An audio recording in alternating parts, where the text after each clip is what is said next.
Pak Eden, Ya. kalau boleh tahu, jadi Anda waktu itu Sumatera Selatan? Oleh karena saya diundang oleh pemerintah Sumatera Selatan, diminta tolong untuk mewujudkan wajah seorang Sultan Mahmud Badarudin II. Anda lukis melalui contoh apa? Foto? Nah, dari mana Anda kemudian menyimpulkan wajah Sultan Badarudin seperti ini?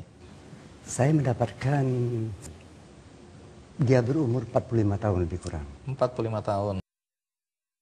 Kemudian berkumis sedikit, berjenggot sedikit, berwawasan jauh.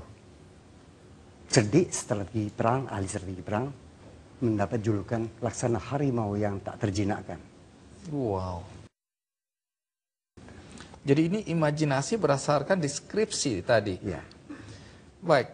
Banyak di antara kami di sini atau penonton di rumah yang sebenarnya belum tahu apa jasa Sultan Badarudin pada bangsa Indonesia. Nah, setelah Batavia dikalahkan Inggris, otomatis Batavia sebagai pusat dari kekuatan Belanda jatuh ke tangan Inggris. Jadi di Palembang itu ada loji itu didatangi untuk berunding bahwa Batavia telah dikalahkan Inggris. Otomatis Belanda seluruhnya harus angkat kaki. Gitu. Terus? Jadi perundingan dari pagi sampai sore nggak ada keputusan.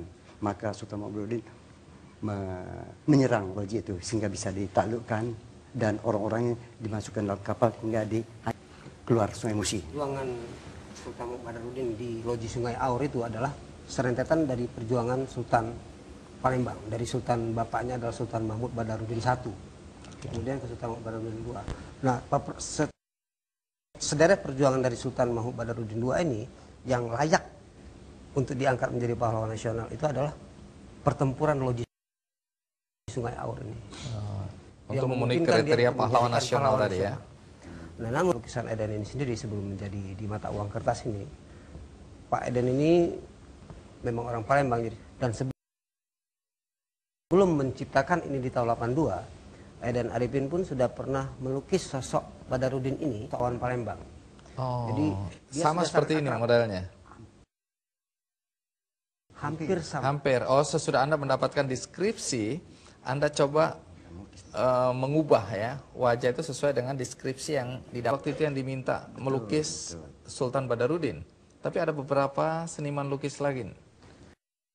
Seniman lukis lain itu adalah teman kita juga sendiri. Berapa orang waktu itu? Jadi kami berlima orang beserta saya. Bersama-sama mengerjakan atau terpisah sendiri-sendiri? Terpisah. Masing-masing di rumah masing-masing. Di rumah masing-masing. Sesuai dengan deskripsi tadi ya. Dan limit waktu juga dibatasi. Berapa waktu? 22 hari. 22 hari. Untuk kemudian lima-limanya kembali pada hari menyerahkan karya mereka. Dan keadaan tertutup. Keadaan tertutup. Dan milik Anda kemudian dianggap yang paling mendekati dengan yang dimaksud. Yang dimaksud. Bagi Anda sendiri tidak ada kesulitan melukis seseorang hanya berdasarkan penuturan seperti itu? Tidak. Nah, apakah Anda dan teman-teman seniman lukis yang sayembara itu dapat uang? Betul. Sebagai peserta? Kami berlima dapat uang seimbang, artinya sama jumlahnya. Oh, berapa waktu itu? Lebih kurang 500.000 per orang. 500.000 per orang tahun 82 ini 82. Ya? Cukup banyak itu ya? Cukup. Karya Anda akhirnya terpilih, dapat penghargaan lagi nggak? Betul ada. Dalam bentuk uang juga? Tabanas. Oh, Tabanas. Juta, dan ada souvenir berupa kain